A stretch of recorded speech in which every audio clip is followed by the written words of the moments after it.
Welcome back to the channel.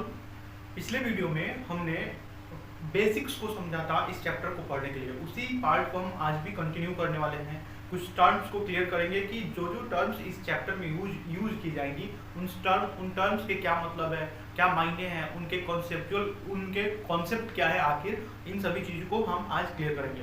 तो पहली बात तो ये कि आपने अगर पिछला लेक्चर नहीं देखा है तो जाकर उसको जरूर अटेंड कीजिए, नहीं तो आपको ये भी क्लास समझ में नहीं आएगी।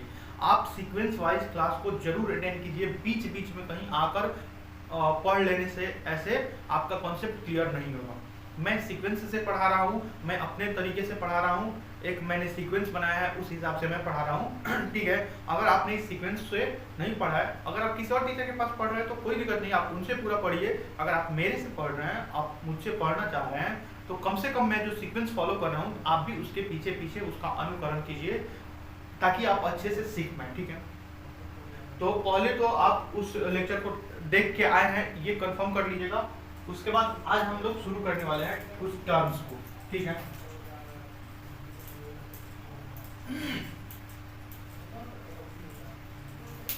ये तो पिछले लेक्चर वाला ही है। जैसे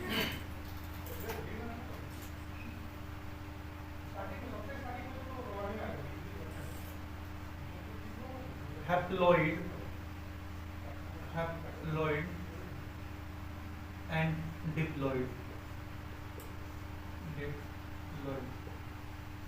देखिए, हैप्लॉइड और डिप्लॉइड का क्या मतलब होता है। आखिर हैप्लॉइड सेल और डिप्लॉइड सेल जो इसमें चैप्टर में यूज किया गया है, इस हैप्लॉइड शब्द और डिप्लॉइड शब्द का क्या मतलब होता है। हमने देखा था कि एक सेट ऑफ क्रोमोसोम हमारे मदर से और एक सेट ऑफ क्रोमोसोम फादर से आ रहा है। मैं इसको दोबारा समझा दे रहा हूँ। ठीक है, ये क्या होता था, ये जर्म सेल्स, ये क्या होती थी, ये पेरेंट जर्म सेल्स होती थी। पेरेंट जर्म सेल्स का मतलब ये है कि ऐसी सेल्स हैं, इनसे जाके बाद में गैमीट्स बनेंगे, इनसे बाद में जाके क्या बनेंगे, गैमीट्स, इनसे बाद में जाके क्या बनेंगे, गैमीट्स।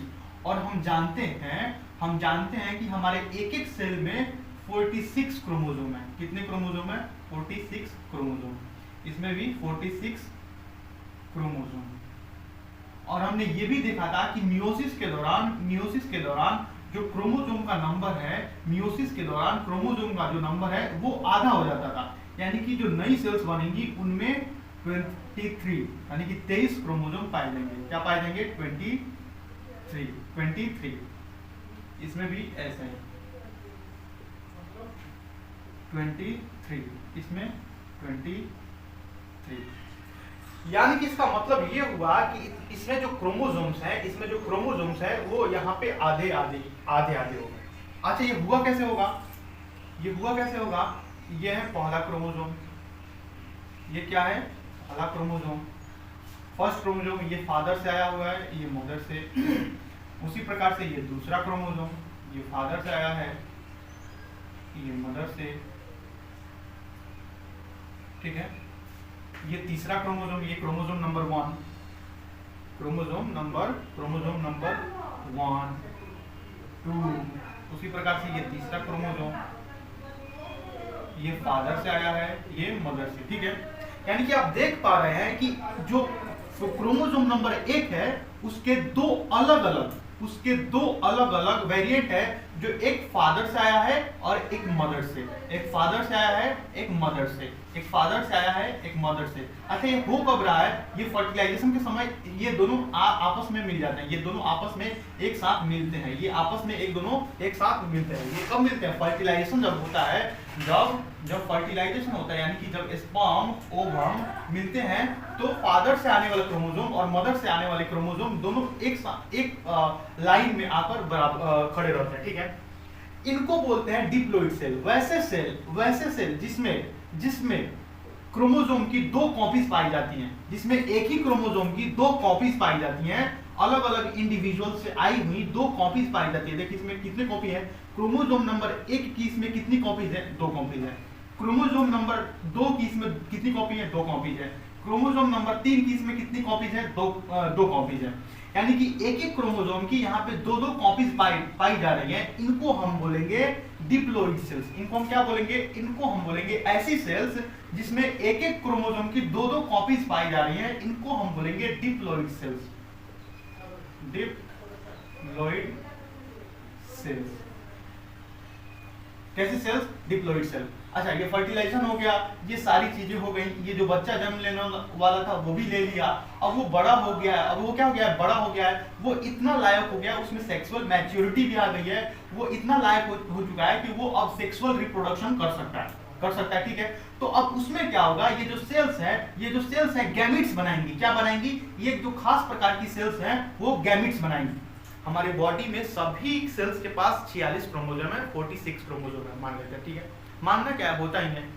तो जब हम सेक्सुअल मैच्योरिटी को अटेन करते हैं, यहाँ पे फर्टिलाइजेशन हुआ, फर्टिलाइजेशन के समय दो दो कॉपीज आ गई। एक कॉपीज फादर से आई है, एक कॉपीज मदर से। यानी कि अगर इंडिविजुअल में अगर या सेल में अगर इंडिविजुअल यानी कि व्यष्टि, जीव, कोई भी पेड़ पौधा कुछ भी हो सकता है, अगर जीव में एक एक क्रोमोसोम की दो दो कॉपीज पाई जा रही है, एक एक क्रोमोसोम की दो दो कॉपीज पाई जा रही है, तो वो डिप्लॉइड सेल कहलाता है, या डिप्लॉइड जीव जंतु जो भी कहलाता है। ठीक है, तो अगर ये जो जीव है वो जन्म लेगा कि नहीं लेगा? जन्म लेगा, या अंकुरित होगा, या कुछ भी होगा, यानी कि वो ग्रोथ करेगा और ऐसे पॉइंट पे पहुंचेगा जहां वो खुद रिप्रोड्यूस कर सके अपने ही जैसे जीवों को।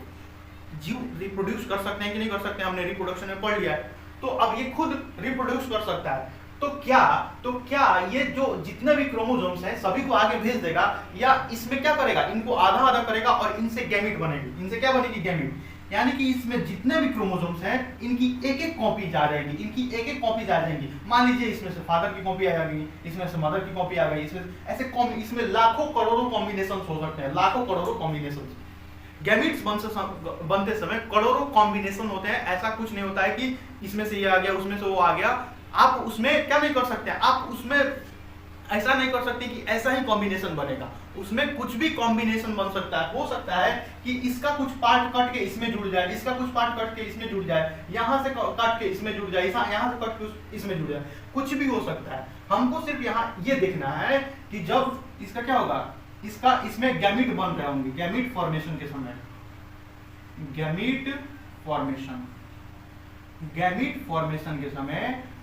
फॉर्मेशन के समय एक एक कॉपी आ जाएगी। One copy of each chromosome will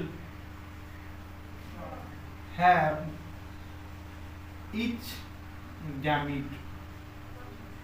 अब वो गैमीट स्पर्म भी हो सकता है। हमें ये थोड़ी पता है कि ये लड़की है या लड़का है, हमें थोड़ी पता है। स्पर्म भी हो सकता है, या आप इसको बोल सकते हैं एग सेल, या आप क्या बोल सकते हैं, ये एग सेल भी हो सकता है।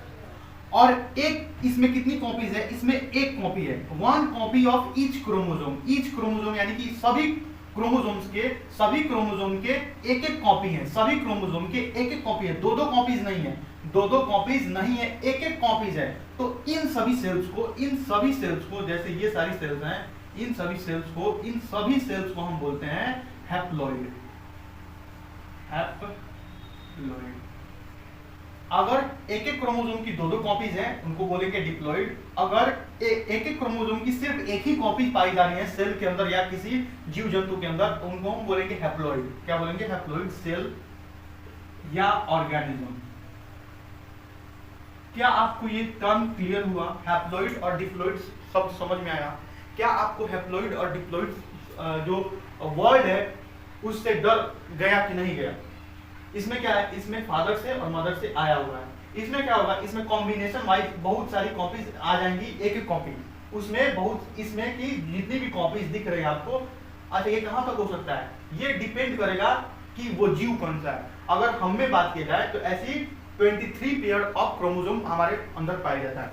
यानी कि हमारे अंदर 23 पेयर पाए जाते हैं। कितने पेयर पाए जाते हैं? 23 पेयर। हो सकता है किसी जीव के अंदर 10 पेयर पाए जाते हो सकता है किसी जीव के अंदर 7 पेयर पाए जाते हो। तो वो जीव के ऊपर डिपेंड करता है कि वो जीव कौन सा है, उसके सेल्स के अंदर, उसके न्यूक्लियस के अंदर कितने पेयर ऑफ क्रोमोसोम पाए जाते हैं। अच्छा, वो पेयर ऑफ क्रोमोसोम जो है गैमीट फॉर्मेशन के समय अलग अलग हो जाते हैं। क्या होते हैं? गैमीट फॉर्मेशन के समय अलग अलग हो जाते हैं और गैमीट का निर्माण करते हैं। क्या निर्माण करते हैं? गैमीट का निर्माण करते हैं। किसका निर्माण करते हैं? गैमीट का निर्माण करते हैं। और उस गैमीट में इन सभी सेल्स के हाफ नंबर ऑफ क्रोमोसोम होता है। देख लीजिए, मान लीजिए ये नॉर्मल सेल है और ये जब गैमीट बनाएगा, अगर ये गैमीट बनाएगा तो ये सबसे पहले क्या होंगे? ये सबसे पहले अलग अलग होंगे। क्या होंगे? अलग अलग। और इनका नया कॉम्बिनेशन बनेगा और उस नए कॉम्बिनेशन के आधार पर ये आधे आधे क्रोमोसोम लेकर अलग हो जाएंगे। आधे आधे क्रोमोसोम लेकर अलग हो जाएंगे। भैया अगर कॉम्बिनेशन नहीं हो तो एक पेरेंट के सभी बच्चे एक ही जैसे हो जाएंगे।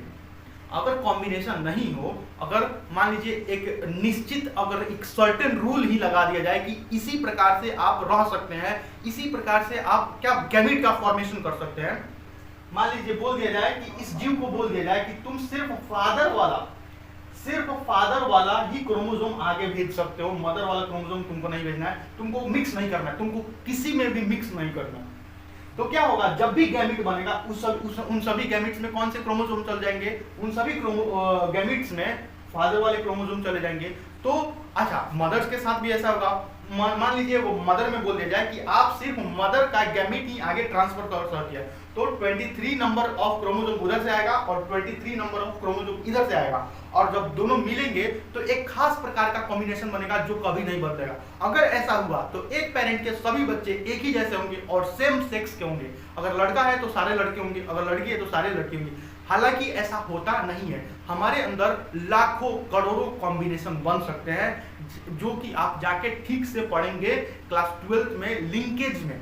कहां पढ़ेंगे? लिंकेज। याद रखिएगा, एक टर्म है लिंकेज। आप लिंकेज वहां पे पढ़ेंगे कि कैसे कैसे क्रोमोसोम एक दूसरे से लिंक्ड रहते हैं। और ये चीज आप सेल डिवीजन में भी पढ़ेंगे, सेल डिवाइड कैसे करते हैं। मियोसिस जब आप डिटेल में पढ़ेंगे, लेप्टोटीन, जाइगोटीन, पेकाइटीन, इन सभी टर्म्स के बारे में आप पढ़ेंगे, तब जाके एकदम क्लियर हो जाएगा। लेकिन अभी द टाइम बीइंग के लिए क्या आपको इतना समझ में आया कि हैप्लॉइड सेल्स क्या होती हैं और डिप्लॉइड सेल्स क्या होती हैं? हैप्लॉइड सेल्स में एक एक क्रोमोसोम के दो कॉपीज होते हैं और उसके पेरेंट्स क्या होते हैं? ये पेरेंट्स का मतलब ये फादर से आया है और ये मदर से, फिर ये फादर ये मदर, यानी कि ऐसी कॉपीज होती हैं और ये पेयर में होती हैं और ये पेयर में नहीं होती है। जैसा कि मैंने यहाँ पे डायग्राम के थ्रू भी आपको समझाने का कोशिश किया। चलिए इसको नोट डाउन कर लीजिए और हमेशा अगर आपको कहीं भी दिक्कत हो रही है तो जरूर पूछिए। मिटा दूं।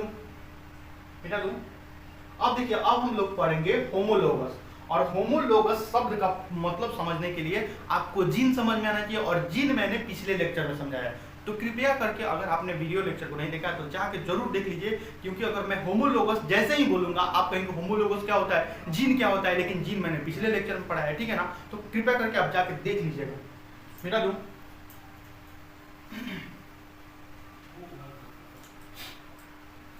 हैप्लॉइड डिप्लॉइड एकदम क्लियर रहना चाहिए।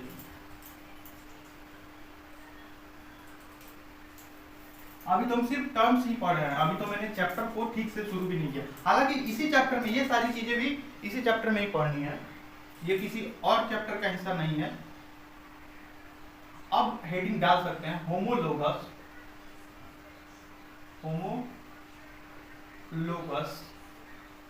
And heterologous. होमो मतलब होता है सेम और हीट्रो मतलब होता है डिफरेंट। चलिए इतना नोट डाउन कीजिए, उसके बाद मैं समझा रहा हूँ, नोट डाउन कीजिए। चलिए अब हम देख रहे हैं होमोलोगस एंड हेट्रोलोगस के बारे में। Homologous and heterologous chromosome. Homologous and heterologous chromosome, तो ये है क्रोमोसोम। हम इनका नंबरिंग कैसे किए थे, अभी हमने जस्ट देखा था कि ये 1 नंबर वाला क्रोमोसोम है, ये 2 नंबर वाला क्रोमोसोम है और ये 3 नंबर वाला क्रोमोसोम है। तो पिछले लेक्चर में हमने देखा था कि जो क्या होते हैं, क्रोमोसोम होते हैं, उनके ऊपर जीन का सेगमेंट पाया जाता है। जीन क्या होता है? जीन एक डीएनए का ऐसा सेगमेंट होता है जो आगे चलकर प्रोटीन बनाता है, जो आगे चलकर प्रोटीन बनाने में मदद करता है। सिर्फ उसी पार्ट को हम जीन बोलते हैं, ठीक है। और हमने ये भी देखा था कि जीन कहां पे प्रेजेंट होते हैं, जीन प्रेजेंट होते हैं किस पे, क्रोमोसोम के ऊपर, ठीक है, क्रोमोसोम के ऊपर क्या प्रेजेंट होते हैं, जीन। तो ये जो फर्स्ट नंबर क्रोमोसोम है, ये जो एक पेयर बना रहा है, इसको क्या बोलेंगे, एक बोलेंगे पेयर। ये क्रोमोसोम का एक पेयर है, क्रोमोसोम का एक पेयर, दूसरा पेयर, तीसरा पेयर, चौथा, पांचवा, 10वां, जो भी हो, जो भी पेयर है, तो ये क्रोमोसोम का एक पेयर है। और ये जो दोनों टर्म्स हैं, होमोलोगस एंड हेटेरोलोगस, ये तभी डिफाइन किए जा सकते हैं, ये जो दोनों टर्म है ये तभी डिफाइन किए जा सकते हैं जब क्रोमोसोम पेयर में हो, जब क्रोमोसोम पेयर में हो तभी ये दोनों टर्म डिफाइन किए जा सकते हैं, नहीं तो ये टर्म डिफाइन ही नहीं होंगे। मान लीजिए मैं बोलूं ये एक क्रोमोसोम है, सिर्फ एक ही क्रोमोसोम है, पेयर नहीं है, एक पेयर नहीं है, एक ही क्रोमोसोम है, और बोलूं आपसे एक सवाल पूछूं कि बताइए ये हेटेरोलोगस है या होमोलोगस है, तो आप इसको डिफाइन नहीं कर सकते हैं कि होमोलोगस है या हेटेरोलोगस है। यानी कि आप पहले बात तो ये समझिए, होमोलोगस और हेटेरोलोगस क्रोमोसोम हमेशा डिफाइन किए जाते हैं पेयर में, सिर्फ किसमें, पेयर में, ठीक है। कम से कम इतना समझ गए होंगे कि होमोलोगस और हेटेरोलोगस जो शब्द है वो हमेशा पेयर के लिए डिफाइन किए जाते हैं, ठीक है। अब देखिए जगह को हम लोग क्या बोलते हैं, लोकेशन, लोकेशन, जगह को हम लोग क्या बोलते हैं, लोकेशन, यानी कि जगह, क्या है, जगह। तो हम जानते हैं जीन में और क्रोमोसोम में भी, यहाँ पे मान लीजिए कोई जगह है, यहाँ पे भी जगह रहेगा, यहाँ पे भी है, यहाँ बहुत सारे जगह हैं, बहुत सारे जगह हैं, बहुत सारे जगह हैं। ध्यान रखने लायक बात ये है, ये मैटरनल क्रोमोसोम है, ये पैटर्नल क्रोमोसोम है, यानी कि ये फादर से आया है और ये मदर से आया है, ठीक है। मान लीजिए यहाँ पे आई के कलर का जीन है, आई कलर का जीन है, और यहाँ पे क्या है, आई कलर का जीन है, यहाँ पे आई कलर का जीन है, आई कलर, किस कलर का, आई कलर। तो यहाँ पे कौन सा जीन होगा, यहाँ पे भी आई कलर का ही जीन होगा। ये जो आपको दिख रहा है, ये लोकेशन दिख रहा है, ये जो लोकेशन दिख रहा है, अगर यहाँ पे फादर के क्रोमोसोम नंबर 1 पे अगर यहाँ पे आई कलर का जीन है, तो यहाँ पे भी आई कलर का ही जीन होगा, क्या होगा, आई कलर का जीन होगा। ठीक उसी प्रकार से मान लीजिए यहाँ पे स्किन के कलर का जीन है, किसके कलर का जीन है, यहाँ पे एक ऐसा जीन है जो कंट्रोल करता है हमारे बॉडी के स्किन कलर को, और ये फादर से आया है, तो ठीक उसके पैरेलल में, ठीक उसी लोकेशन पर क्रोमोसोम नंबर 1 पे, अगर हम क्रोमोसोम नंबर 1 फादर वाला देख रहे हैं तो हमको क्रोमोसोम नंबर 1 मदर वाला भी देखना होगा। अगर यहाँ पे स्किन का जीन पाया जाता है, स्किन के कलर को जो क्या करता है, कंट्रोल करता है, अगर यहाँ पे पाया जाता है तो मदर में भी ये यहाँ पे पाया जाएगा, ठीक है। मान लीजिए ये कोई हाइट का जीन है, ये किसका जीन है, हाइट का, ये किसका जीन है, हाइट का, ठीक है। तो यहाँ पे अगर हाइट का जीन है तो मदर में भी यहाँ पे हाइट का जीन होगा। आप देख पा रहे हैं कि एक लोकेशन पर सेम जीन पाए जा रहे हैं, एक लोकेशन पर सेम जीन पाए जा रहे हैं। ध्यान से देखिए, जीन हमने देखा था कि जीन के 2 फॉर्मेट हो सकते हैं, जिनको हम एलील बोलते हैं, एलील।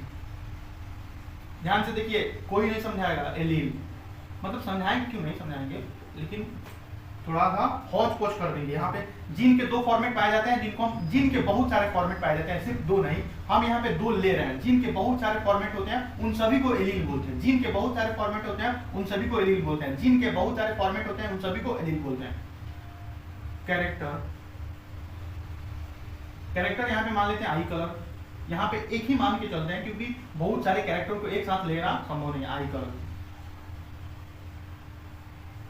आई कलर क्या हो सकता है, ब्लू या ब्लैक, ठीक है। तो ये एक जीन हुआ, ये क्या हुआ, एक जीन हुआ।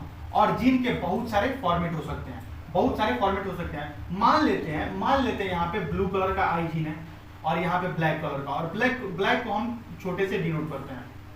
तो भैया आप बोल रहे हैं कि यहाँ पे ब्लू कलर का आई जीन है, यहाँ पे ब्लैक कलर का आई जीन है, लेकिन दोनों आई के कलर का ही जीन है, आई के कलर का ही। ऐसा तो नहीं है कि यहाँ पे आई के कलर का जीन है और यहाँ पे स्किन के कलर का जीन है, ऐसा तो नहीं है।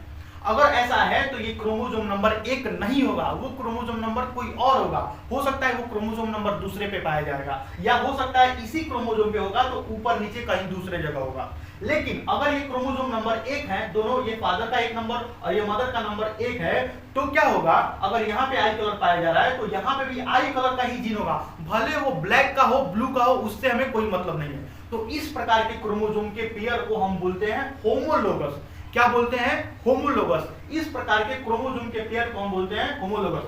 होमोलोगस पेयर क्रोमोसोम में क्या होता है कि जो लोकेशन होते हैं उन सभी लोकेशन पर सेम जीन होते हैं। जीन के कितने, जीन के अलग अलग एलील हो सकते हैं, जैसे ब्लू कलर का जीन, ब्लैक कलर का जीन, दूसरा जीन हो सकता है, लेकिन होगा आई का ही। जैसे मान लेते हैं यहाँ पे स्किन का है, यहाँ पे क्या है? स्किन का है, तो हो सकता है यहाँ पे डार्क स्किन का हो, यहाँ पे व्हाइट स्किन का हो, लेकिन होगा इसके सेम लोकस पर, इसके लोकस पर, यानी कि ये लोकस अगर सेम है, अगर ये लोकेशन सेम है, अगर ये लोकेशन सेम है, तो यहाँ पे अगर स्किन कलर का है तो यहाँ पे भी स्किन कलर का होगा, भले यहाँ पे ब्लैक हो या व्हाइट हो, कुछ भी हो, ठीक है। उसी प्रकार से अगर यहाँ पे हाइट है तो इसी लोकस पर, मैटरनल क्रोमोसोम पर, मां के क्रोमोसोम पर, यहाँ पे हाइट का ही क्रोमोसोम, हाइट का ही जीन पाया जाएगा, और इसी कैरेक्टर के बेसिस पर, इसी सब के बेसिस पर हम बोलते हैं कि क्रोमोसोम नंबर 1 फादर का और क्रोमोसोम नंबर 1 मदर का दोनों होमोलोगस है। क्या है?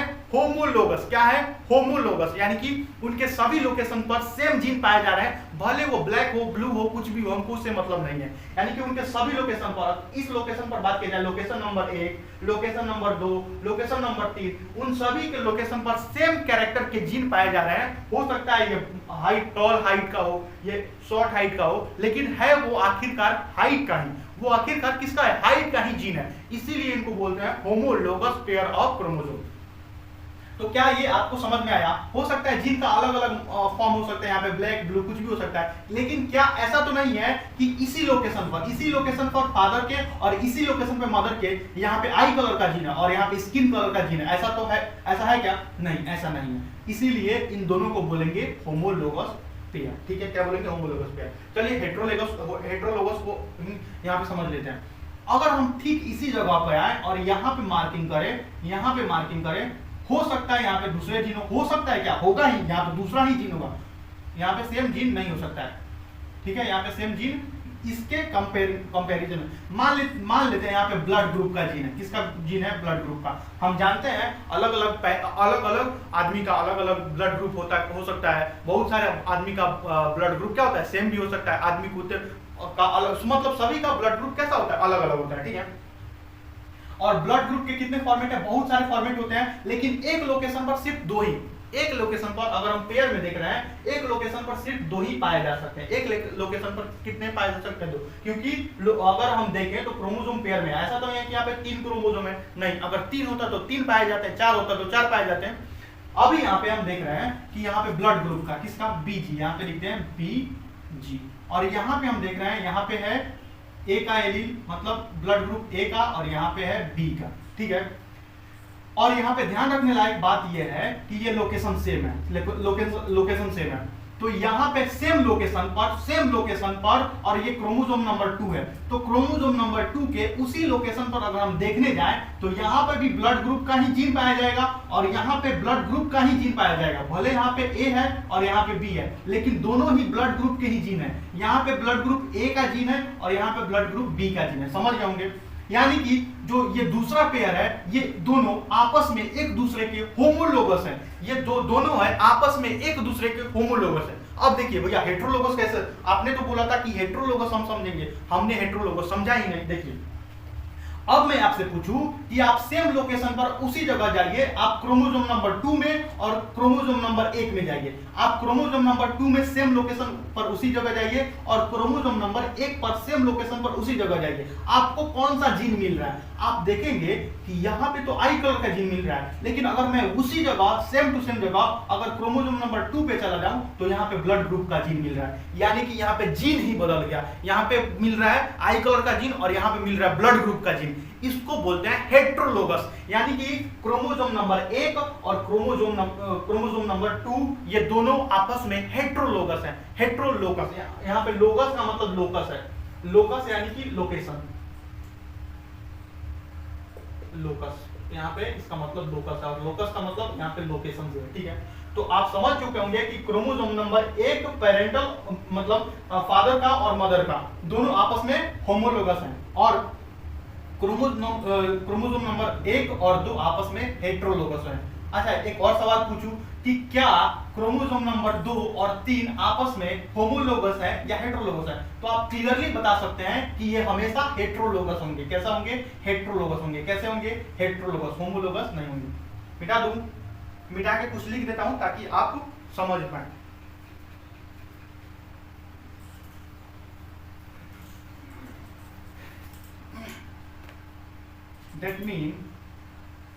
that mean chromosome number 1 of father and chromosome number 1 of mother are homologous.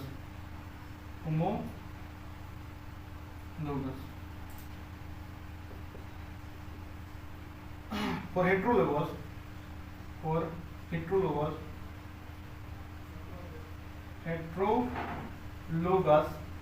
example, chromosome number 1 of mother, कुछ किसी का भी ले सकते हैं, क्रोमोसोम का नंबर अलग होना चाहिए, and chromosome number 2 of mother ही ले लीजिए तो भी हेट्रोलोगस नहीं होगा। मदर फादर कुछ भी लीजिए, हेट्रोलोगस नहीं होगा।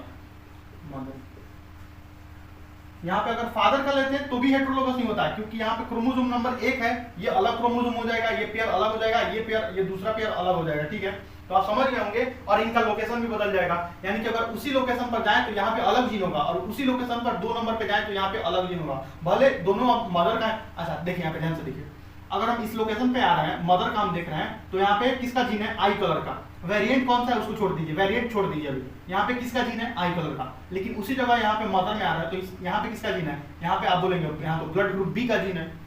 आई कलर और ब्लड ग्रुप बी, ये तो ऐसे हो गए कि गाय और बकरी।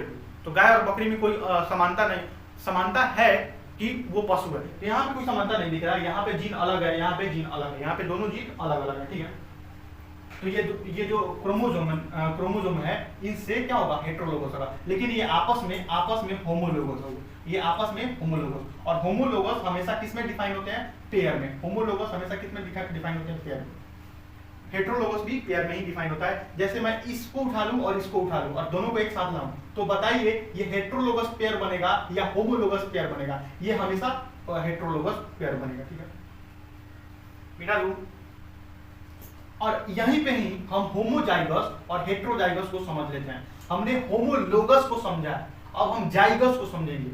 मिटा दो, यहीं पे समझ ही लेते हैं ताकि आपको कंफ्यूजन नहीं हो। जाइगस शब्द को भी समझ लेते हैं, भले हम थोड़ा धीमा पढ़ेंगे लेकिन पूरा कॉन्सेप्ट वाइज पढ़ेंगे।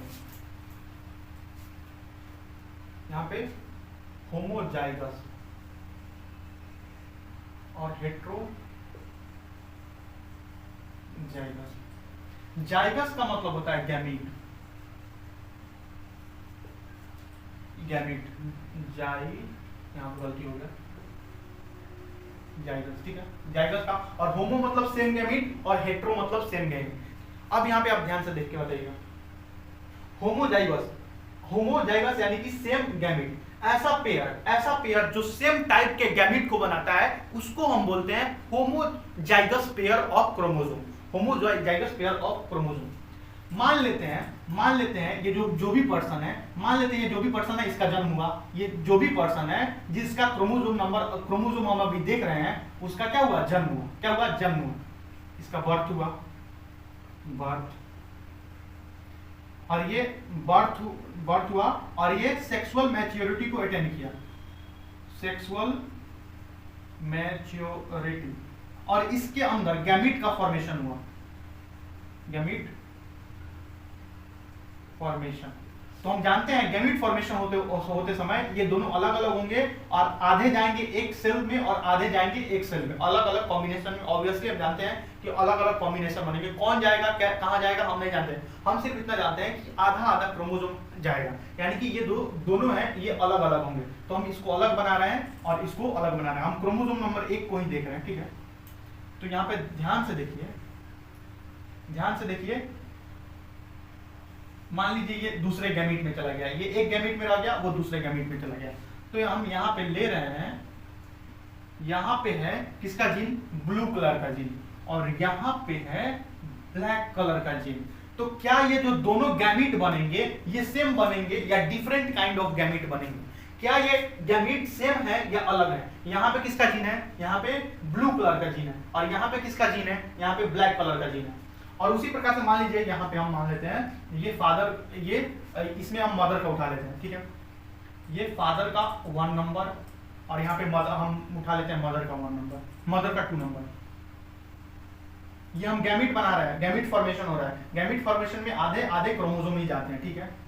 और यहाँ पे किसका जीन है, यहाँ पे आपका, अब देखिए यहाँ पे थोड़ा सा, यहाँ पे ब्लड ग्रुप यहाँ पे हम फादर का ही लेते हैं, ठीक है, फादर का 2 नंबर, और फादर के 2 नंबर पे यहाँ पे क्या है, ए, यानी कि ब्लड ग्रुप ए का जीन है। और यहाँ पे क्या ले लेते हैं, यहाँ पे हम ले लेते हैं मदर का, क्या ले लेते हैं, मदर का 2 नंबर, मदर 2, और यहाँ पे किसका है, मदर का 2।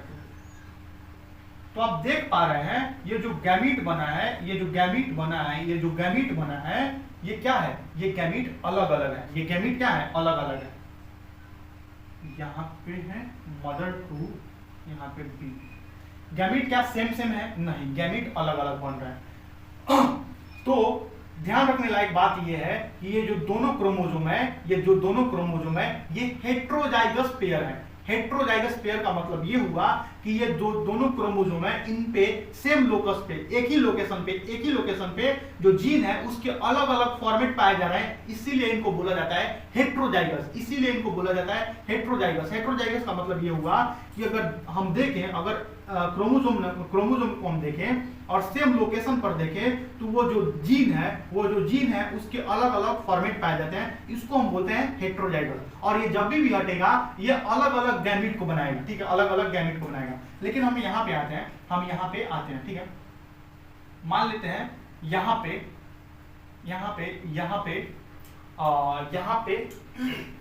हम किसका जीन मान लेते हैं, हेयर कलर का जीन मान लेते हैं, किसका, हेयर कलर का, यहाँ पे हेयर कलर का। और ये क्रोमोसोम नंबर कौन सा है, तीसरा पेयर है। कौन सा पेयर है, तीसरा पेयर है। और यहाँ पे देखिए, यहाँ पे भी ग्रे हेयर है, और यहाँ पे भी ग्रे हेयर है, दोनों जगह ग्रे हेयर है।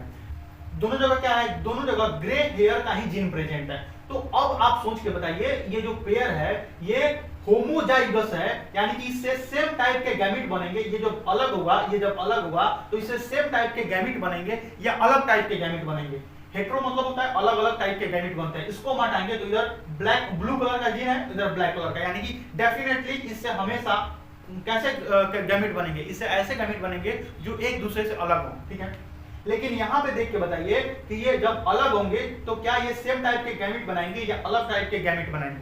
तो आप देख पा रहे हैं कि यहाँ पे भी ग्रे हेयर का जीन है और यहाँ पे भी ग्रे हेयर का जीन है, यानी कि जरूर ये दोनों आपस में ये जो जरूर क्या है, ये होमोजाइगस, यानी कि ये जब अलग होंगे तो क्या करेंगे, सेम टाइप के गैमीट बनाएंगे, इसीलिए इनको बोलते हैं होमोजाइगस। ये अलग अलग टाइप के गैमीट बनाएंगे, इसलिए इनको बोलते हैं हेट्रोजाइगस। यानी कि ये भी हेट्रोजाइगस है, ये भी हेट्रोजाइगस है, यहाँ पे जीन हेट्रोजाइगस पेयर में प्रेजेंट है। अच्छा, क्रोमोसोम क्या है, क्रोमोसोम नंबर 1 है तो होमोलोगस है, लेकिन इसका जीन हेट्रोजाइगस है। क्रोमोसोम नंबर 1 मदर फादर का होमोलोगस है, लेकिन जो उसका क्या है, उसका जो जीन है वो हेट्रोजाइगस है। समझ गए, क्या कोई दिक्कत है इसमें? हेट्रोजाइगस को समझने में कोई दिक्कत है? जीन के अगर यहाँ पे सिंपल फॉर्म में जान लीजिए, अगर अलग अलग जीन है, अगर जीन के फॉर्मेट अलग अलग है, जीन सेम ही रहेगा, लेकिन अगर जीन के अलग अलग एलील पाए जा रहे हैं, जैसे यहाँ पे ब्लू कलर का, यहाँ पे ब्लैक कलर का, तो डेफिनेटली यहाँ पे अलग जीन है, यहाँ पे अलग एलील है, यहाँ पे अलग एलील है, तो इसको हम बोलते हैं हेट्रोजाइगस। और यहाँ पे भी वैसा ही है, यहाँ पे ब्लड ग्रुप का जीन है और ब्लड ग्रुप यहाँ पे ए है और यहाँ पे बी है, यानी कि इसके एलील बदल गए। यहाँ पे ब्लड ग्रुप ए का जीन है और यहाँ पे ब्लड ग्रुप बी का जीन है, तो अलग अलग एलील है। यहाँ पे देखिए, यहाँ पे जीन भी सेम है और एलील भी सेम है, इसीलिए इनको बोलते हैं होमोजाइगस। इसीलिए इनको क्या बोलते हैं, होमोजाइगस। यहाँ पे हेट्रोजाइगस काम होमोजाइगस, इनको क्या बोलते हैं, होमोजाइगस, और इन दोनों को बोलते हैं हेट्रोजाइगस। चलिए मिटा के लिख लेते हैं।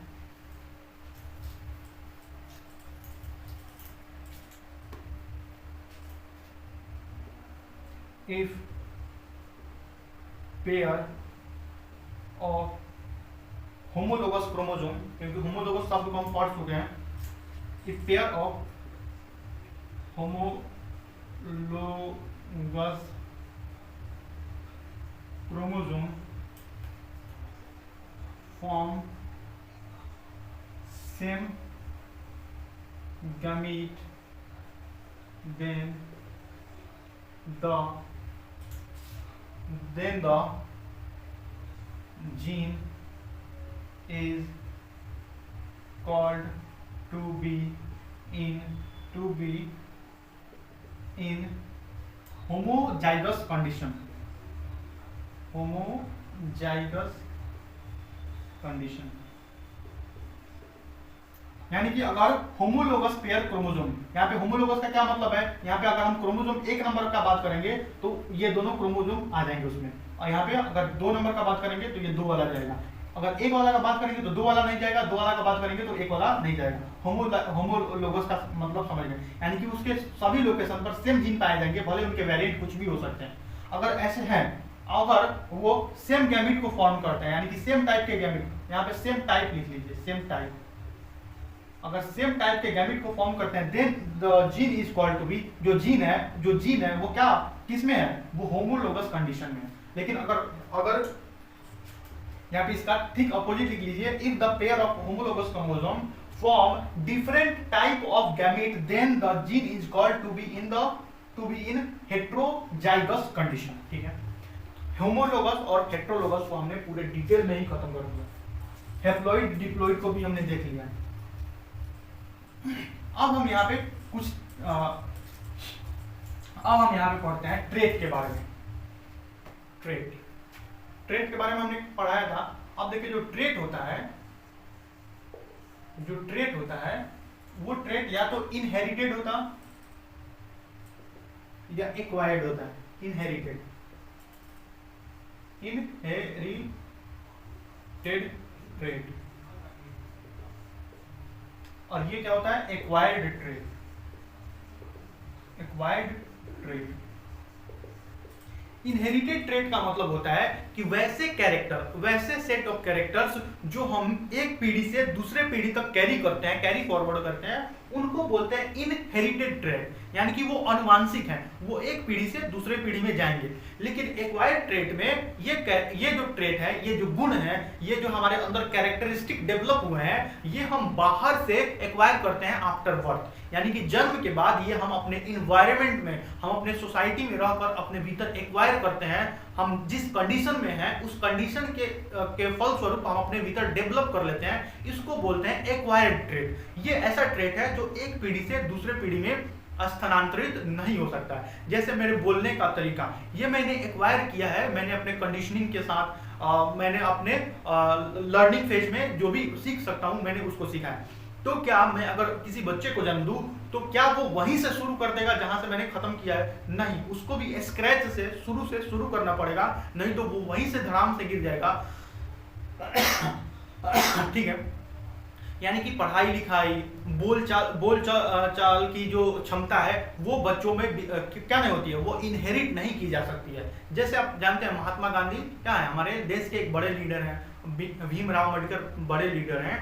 तो क्या उनके जो कैरेक्टर उन्होंने अपने जीवन में एक्वायर किया है, सेम टू सेम उनके बच्चे में आए हैं? बिल्कुल नहीं आए हैं, दूर तक पीछे छूट गए हैं। ठीक है, लेकिन क्या उनके जो जीन है, उनके जीन के भीतर जो कैरेक्टर है, ट्रेट है, वो गया होगा? वो 100% गया होगा, माता से, मदर से, फादर से, बिल्कुल क्या होगा, 100% गया होगा। लेकिन उन्होंने जो अपने अंदर एक्वायर किया है, सोसाइटी को देखकर, इस समाज को देखकर, या बीमारी में, जैसे बीमारी की लड़ने की क्षमता, मान लीजिए मेरे अंदर एक ऐसा गुण विकसित हो जाए कि मैं किसी खास प्रकार के बैक्टीरिया से नहीं बीमार हो सकूं, तो क्या ये कैरेक्टर मेरे बच्चे में जाएगा? नहीं, क्योंकि मैंने इसको इन्वायरमेंट से एक्वायर किया है। इन्वायरमेंट ने मेरे अंदर एक ऐसा रेसिस्टेंस पैदा कर दिया है, एक ऐसा प्रतिरोधक क्षमता पैदा कर दिया है कि मान लीजिए मैं इकोलाई से बीमार ही नहीं, हालांकि मैं इकोलाई से हम हर साल बीमार हो जाया करता था, लेकिन मान लीजिए किसी कारण मैं बीमार नहीं हूं, तो क्या ये एक्वायर्ड ट्रेट है? लेकिन आई का कलर ये एक इनहेरिटेड ट्रेट है। मेरी हाइट, ये एक इनहेरिटेड ट्रेट है। हम इसको एक पीढ़ी से दूसरे पीढ़ी में जरूर देते हैं। तो भैया पढ़ने लिखने का फायदा क्या हुआ? जब हम इनहेरिट ही नहीं कर सकते हैं तो पढ़ने लिखने का फायदा क्या हुआ? हालांकि जो IQ है, जो हमारी सोचने समझने की जो क्षमता है, जो हमारे दिमाग का विकास है, ये भी इनहेरिट होता है। जानकारी इनहेरिट नहीं होती है, इंफॉर्मेशन इनहेरिट नहीं होती है, लेकिन जो सोच समझ करने की क्षमता है वो इनहेरिट होती है। कौन कितना एबिलिटी रखता है सोचने की, किसी भी डायरेक्शन में कितनी गहराई से सोचने की क्षमता रखता है, ये कुछ हद तक इनहेरिट होती है। क्योंकि अब जानते हैं डॉक्टर्स के बच्चे, ऑब्वियसली डॉक्टर इंजीनियर्स के बच्चे बहुत ज़्यादा क्या होंगे, विकसित होंगे, क्योंकि उनको उनके माता पिता से विरासत में कुछ ना कुछ तो मिला ही होगा। ऐसा नहीं है कि आप गधे के बच्चे को कंपेयर करते हैं किससे, एक डॉक्टर के बच्चे से आप गधे को कंपेयर कर रहे हैं, नहीं कर सकते हैं, ठीक है। तो इनहेरिट होती है, लेकिन जानकारी इनहेरिट नहीं होती है, और ये एक्वायर्ड ट्रेट इनहेरिट नहीं होता है, ठीक है। दिस ट्रेट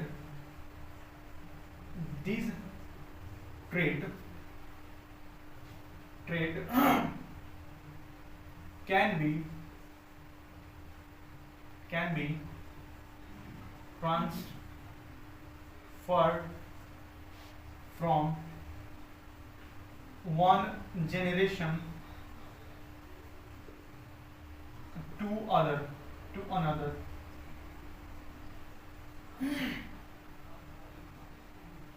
Present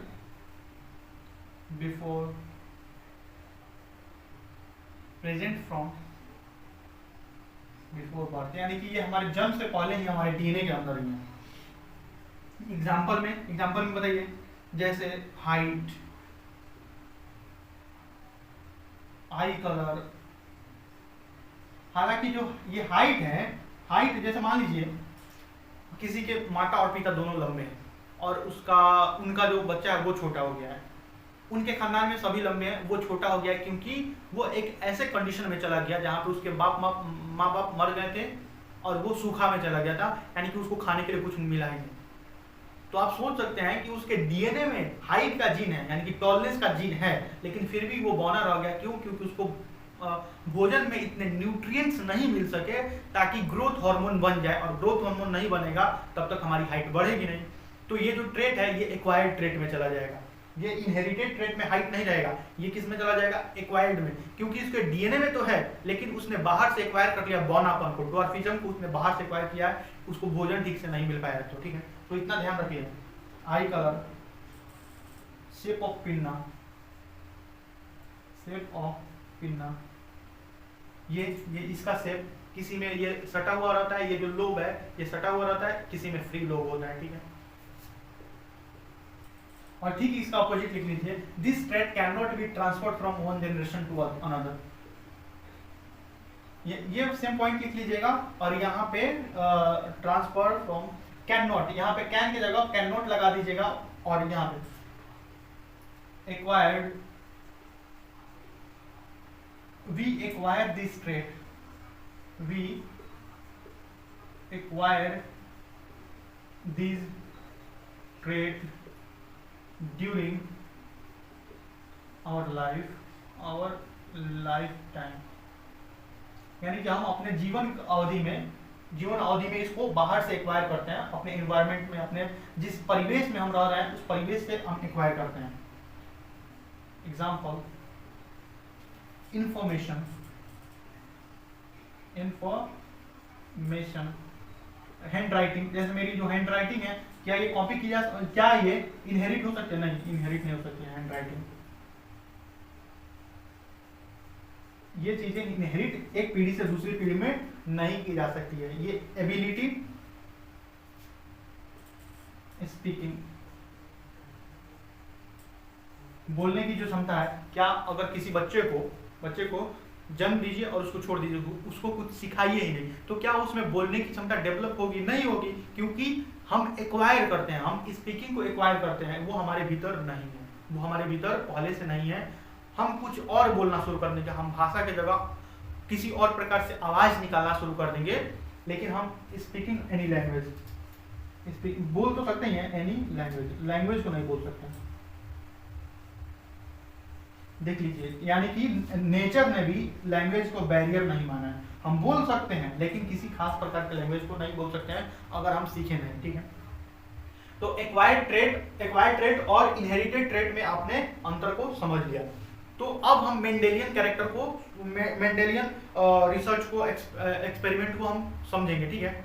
लेकिन आज के लिए इतना ही रहने देते हैं। हम यहाँ पे मेंडल के बारे में, अब मेंडल जो है, मेंडल का एक्सपेरिमेंट हम इसके अगले वाले लेक्चर से कंटिन्यू करेंगे, ठीक है।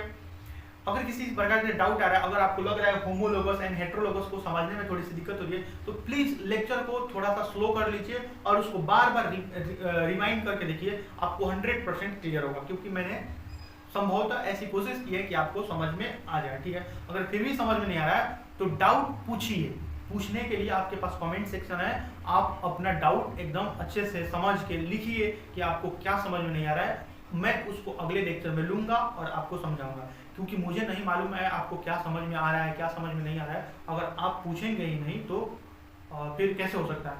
थैंक यू सो मच, आपने इस वीडियो लेक्चर को देखा, इसके लिए आपका बहुत बहुत धन्यवाद। पढ़ते रहिए, स्वस्थ रहिए, बाय, गॉड ब्लेस यू।